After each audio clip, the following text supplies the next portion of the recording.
Абай Құнанбайұлы 10-шы сөз. Біреулер Құдайдан бала тілейді. Ол баланы не қылады? Өлсем орнымды бассын дейді, артымнан Құран оқысын дейді, қартайған күнімде асырасын дейді. Осыдан басқасы бар ма? Балам орнымды бассын демек не сөз? Өзіңнен қалған дүние иесіз қалар дейсің бе?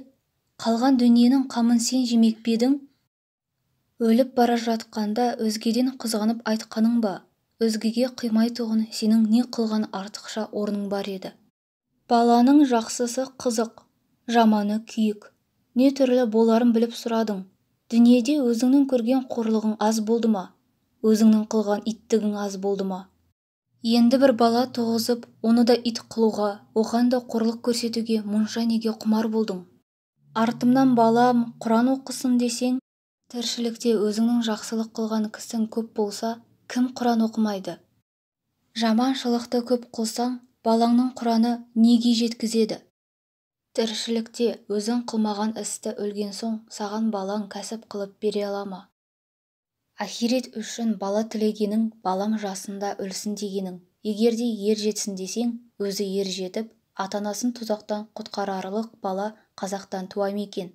Ондай баланы сендей әке, сенің еліңдей ел асырап өсірмек пе екен? Қартайғанда асырасын десең, о да бір бос сөз. Әуелі өзің қаруын қайтарлық қартаюға жетемісің, жоқ па? Екінші, балаң мейірімді болып, асырарлық болып туа ма, жоқ па? Үшінші, малың болса, кім асырамайды? Малың жоқ болса, қай асырау толымды болады?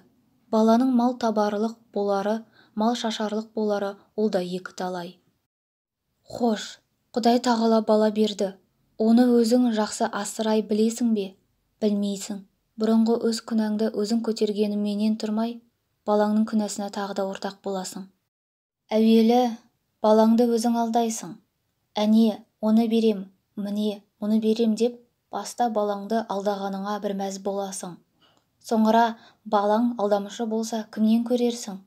Боқта деп біреуді боқтатып, кәпір қияңқы осыған тимеңдерші деп, оны масаттандырып, әбден тентектікке үйретіп қойып, сабаққа бергенде молданың ең арзанын іздеп, хат таныса болады деп, қу, сұм бол деп, пәленшенің баласы сені сыртыңнан сатып кетеді деп, тірі жанға сендірмей, жат мінез қылып, осы ма берген тәлімің?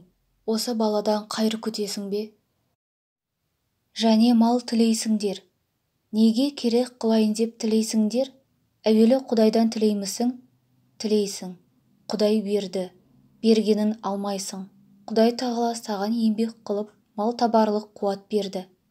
Ол қуатты халал кәсіп қыларлық орынға жұмсаймысың? Жұмсамайсың. Ол қуатты орнын тауып сарып қыларды білерлік ғылым берді. Оны оқымайсың. Ол ғылымды оқыса, ұғарлық ақыл берді. Қайда жібергеніңді кім біледі?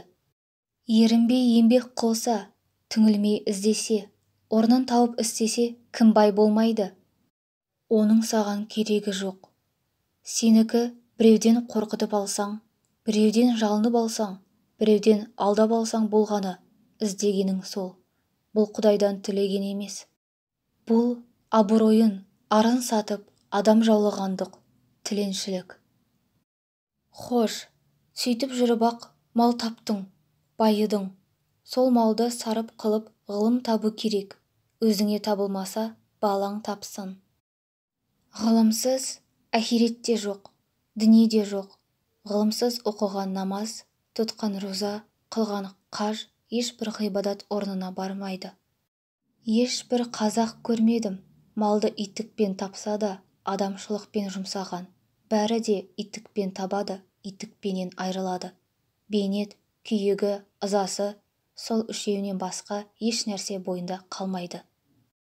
Барында баймын деп мақтанады, жоғында маған да баяғыда мал бітіп еді деп мақтанады. Кедей болған соң тағы да қайыршылыққа түседі.